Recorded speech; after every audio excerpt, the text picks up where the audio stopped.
শুভ দুপুর। আজকে আবার এসেছি লাঞ্চ মেনু নিয়ে। আজকে আবার ঘরেই বসছি, মানে খেতে বসেই দেখাচ্ছি। আর আজকে কী কী রান্না করেছি, কী বলতে আজকে প্রচুর কাঁচা ধোয়া ছিল, মাও হাতে হাতে করেছে প্রচুর কাজ, মানে ধোয়া পাকলা, আর আমি প্রচুর কেচেছি।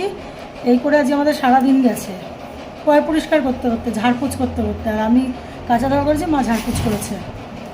আর এই জন্য সত্যি কথা বলতে বর বললো যে বাজার যাই মাছ আনে। আমি না, আজ কোনো মাছ ফাছ না, আর সিম্পল রান্না। কী রান্না করেছি এত কাজ বাজ সেরে দেখাচ্ছে। এখন 3টে বেজে গেছে, এখন আমরা খেতে বসছি। মানে কতটা বেলা হয়েছে ভাবো রান্নাবান্না সারতে আজকে।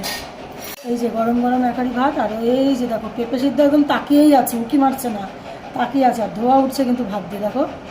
আচ্ছা, তার সঙ্গে যে করেছি একটু পেট ঠান্ডা করার জন্য ঝিঙে শুক্তো। অনেকদিন পরেই করলাম, অনেকটা ঝিঙে ছিল, ভেবেছিলাম পোস্ত করবো, টাইম ছিল না বলে তাড়াতাড়ি করে ঝিঙে শুক্তোটাই করেছি। আর করেছি এই যে ডাল, পেঁয়াজ, এর মধ্যে মায়ের জন্য একটা আলু সিদ্ধ আছে, পেঁয়াজ টমেটো কাঁচা লঙ্কা দিয়ে যে ডাল সিদ্ধটা হয় গাঢ় গাঢ়, সেই ডাল সিদ্ধ। এই ডাল সিদ্ধটা না খেতে খুব ভালো লাগে, একটু ঘি দিয়েছি, খুব সুন্দর একটা গন্ধ বেরিয়েছে তার জন্য।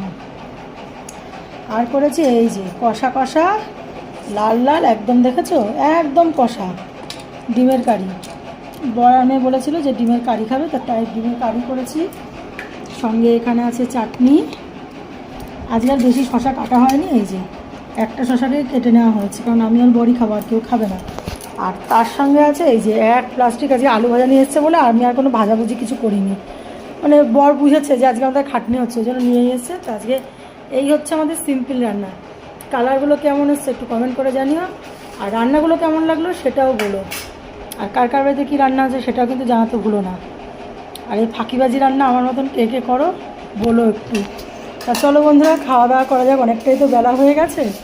আর ভালো লাগলে লাইক কমেন্ট শেয়ার করে দিও, ভুলো না কিন্তু। সঙ্গে থেকো, পাশে থেকো। আমার ভিডিও ভালো লাগলে সেটাও একটু কমেন্ট করো। চলো, টাটা, দেখা হবে নেক্সট ভিডিওতে।